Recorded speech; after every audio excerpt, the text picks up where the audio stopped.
In this training video for ProCalV5, we will be covering entering calibration data. Once you've created calibration specifications on your instruments, loops, and systems options, you may then enter calibration data on the calibration section here in ProCal.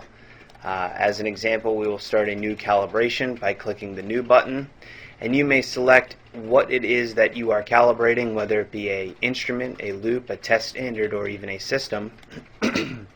And if we select an instrument, you then click the option button here, and it will bring up the items that you have selected to be calibrated. As an example, this is the list of your particular instrument assets in ProCal. If we go ahead and select an example such as a temperature indicator, I will click OK, and now it gives you the options of what it is that you're doing.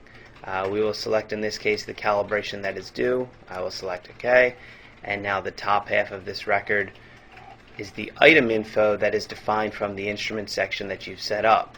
The bottom part of this record is what's input when the technician does the calibration. We may record temperature and humidity data, and in this particular case we will say it's 70 degrees and about 32% humidity. You may also define different types of calibration through the list menu. In ProCal, this is useful for defining different types because different types of activities may require different things. A demand calibration could mean the calibration tech was told to do the calibration now.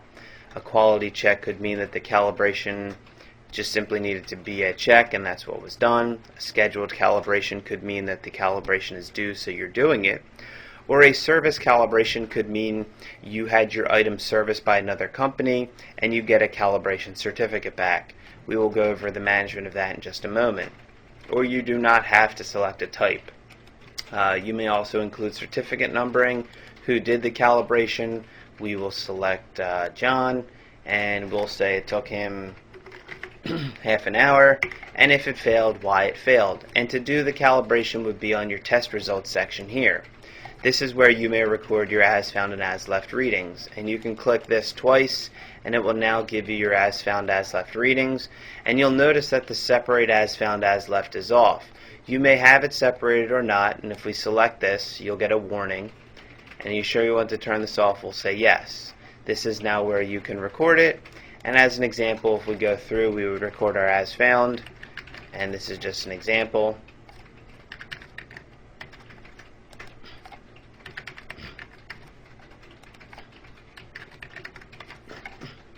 And you'll now notice that our found as readings are included here.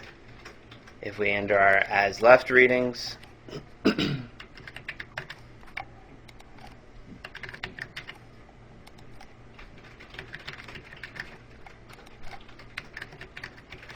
you'll now notice that as we go through and enter our readings, the readings change from red to black.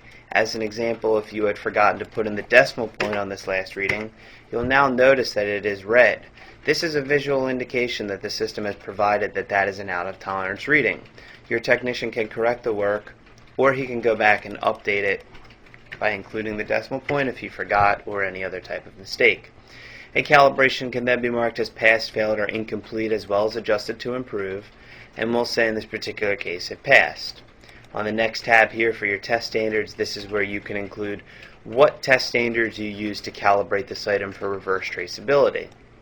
In this particular example, we will say we use this calibration test standard, and on the next tab here for SOPs, if your technician forgot what he was doing and you're using the documents management section of ProCal, you can actually access your documents right from this part of the application, and if we select this procedure, it will be linked here if you've linked it, or you may embed it here and it will be embedded. On the user-defined section here, calibration tabs have certainly offer user-defined fields. One of them, as we had noted earlier, was for the inclusion of service calibrations. If you send out your item to be calibrated and you receive a certificate back, ProCal can manage the calibration certificate by simply allowing you to select a file or enter the website that it's on. In this particular case, ProCal can manage the calibration activities, capture the dates of calibration, as well as manage all of your certifications. When the calibration is done, you may save it, and now we'll give you warnings based on the event as if the test standard was approved or not. In this particular case, we'll say yes, and now the calibration is saved. Your calibration report may be previewed here by selecting this, and it will have your company's name, calibration details, nominal values, found as, left as, if it deviated and even by what percent, the pass or fail, the test standards used, any notes, and who did the calibration.